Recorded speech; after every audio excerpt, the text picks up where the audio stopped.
Secularism, separating state from religion, to make you think, O youth, that you can practice your religion, that's okay, but just like every other religion, it's practiced in certain places only. Inside the mosque, inside the church, inside the monasteries, inside the temples, but outside, different story. And so you see, really, in essence, you can see it, especially among the young people. They have two identities. The first identity is Bilal and Fatima, and the second identity is Billy and Jessica. They have the identity Bilal with the cap, and an identity outside Bilal with the other cap on the side. I mentioned the cap, what I mean by it's just a symbol. The cap is not really something that is everything in Islam. Mainly it's the character and the identity.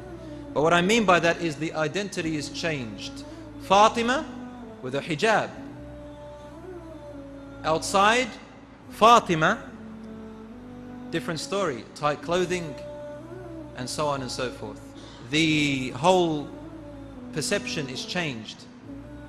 Embarrassed to show their deen, as though it's just inside. At work I'm another person, at home I'm another person.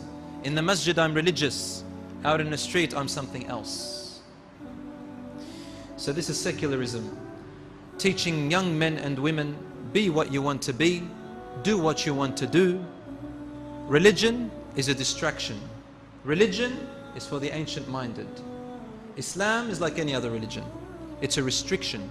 And it's sad to say, wallahi, with great sorrow, that even some religious people make religion seem that way too. We make it look like it's rules, rules, rules. Do this, don't do that. Rules, punishment, sin, hellfire. Why? Why do we do that? This is not how the Prophet ﷺ revealed Islam. My brothers and sisters in Islam, for the youth to be on the right path, we need to understand the youth. Number one, a teenager has hormonal overdrive. Their hormones are all over the place.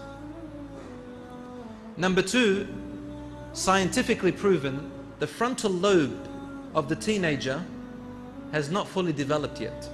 Do you know what the frontal lobe does? The frontal lobe is responsible for reasoning, decision making, and solving problems. In a research by the National Institute of Mental Health and University of California, they said that the development of the frontal lobe occurs from the age of 4 years old to the age of 21 years of age. So this teenager, he or she reaches puberty at 11, 12 or 13, and their bodies grow, their hormones grow, their temptation and lustful appetites grow, but the frontal lobe responsible for analyzing, reasoning, and making decisions and problem solving is yet to grow. So we must understand that factor in the teenagers and be tender and careful in how we teach them.